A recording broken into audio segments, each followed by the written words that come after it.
Praise the lord. ఈరోజు వాగ్దానం కీర్తనల గ్రంథం 31వ కీర్తన 19వ వచనం.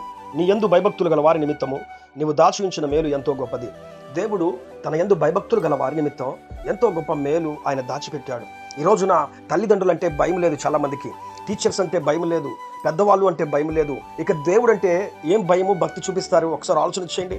ఏ కుటుంబం అయితే, ఏ మనిషి అయితే దేవుని యందు భయభక్తులు కలిగి జీవిస్తారో వారి యందు ఆయన ఎంతో గొప్ప మేలును దాచిపెట్టాడు. ఆయన ఏదో గొప్ప మేలు దాచిపెట్టాడు. తల్లిదండ్రులు తమ ఆస్తిని దాచిపెట్టి పిల్లలకి ఇస్తారేమో, బంధువులు ఏవైనా బహుమానాలు దాచిపెట్టి పిల్లలకి ఇస్తారేమో, కానీ మన దేవుడు మేలును దాచిపెట్టి మనకి ఇచ్చేవాడు, మేలు చేసేటువంటి దేవుడు. బైబిల్ గ్రంథంలో మీరు చూసినట్లయితే జోరియా పట్టణస్థుడును దాను వంశస్థుడును అయినటువంటి మనోహ అనే ఒక వ్యక్తి కనబడతాడు. తన భార్య గొడ్రాలుగా ఉండి కాన్పు లేక చాలా సంవత్సరాలు గొడ్రాలుగా జీవిస్తూ ఉంటే అక్కడ ఆ తల్లికి దేవుడు తన దూతను పంపించి మాట్లాడుతున్నాడు. ఆ తల్లి ఒక ప్రశస్తమైనటువంటి నిర్మల మెరుస్తున్నటువంటి ఒక దేవదూతను చూస్తుంది.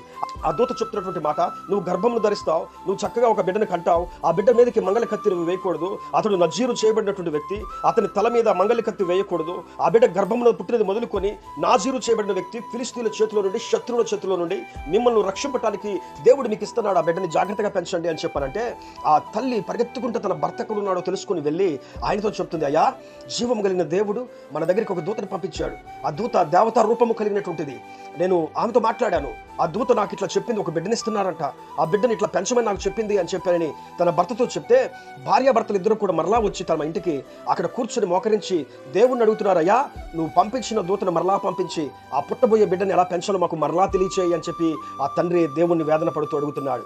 దేవుడు తన యందు భయభక్తులు గల వారి నిమిత్తం దాచి ఉంచేటువంటి మేలు చాలా గొప్పది పిల్లారా. మన కోసం దేవుడు మంచి జాబును ఆయన దాచిపెట్టేవాడు, మంచి కుటుంబాన్ని దాచిపెట్టేవాడు, మంచి జీవితాన్ని దాచిపెట్టించేవాడు, మంచి బ్రతుకును ఆయన దాచిపెట్టించేవాడు. ఈ రోజున మీరు కలిగి ఉన్న ప్రతిదీ కూడా దాచిపెట్టి మనకిచ్చేవాడు ఆయన పిల్లారా. ఒక రోజున పేతురుని ఆ శిస్తు కట్టే వాళ్ళు వస్తే యేసయ్య సముద్రం దగ్గరికి పంపిస్తాడు. పేతురు, నువ్వు వెళ్ళి గాలం వేయి, ఒక చేప పడుతుంది, ఆ చేప నోట్లో షెకేలు ఉండిద్ది, నీకు నాకు కలిపి అరషకేలు చెల్లించేసే షెకేలు అని చెప్పారంటే ఆ అరషకేలు పన్ను చెల్లించడానికి పేతురు యేసయ్య మాట ప్రకారంగా వెళ్తే గాలము వేయగా సముద్రంలో ఒక చేప పడింది. చేప నోరు తెరిచి చూడగా అందులో నిజంగానే ఒక షెకేలు కనబడుతుంది. ఆ రోజున పేతురు ఆశ్చర్యపోయి ఆ షెకేలును యేసయ్యకి తనకి ఇద్దరికి సంబంధించి పన్నును కట్టినట్లుగా మనం బైబిల్లో చూస్తున్నాం.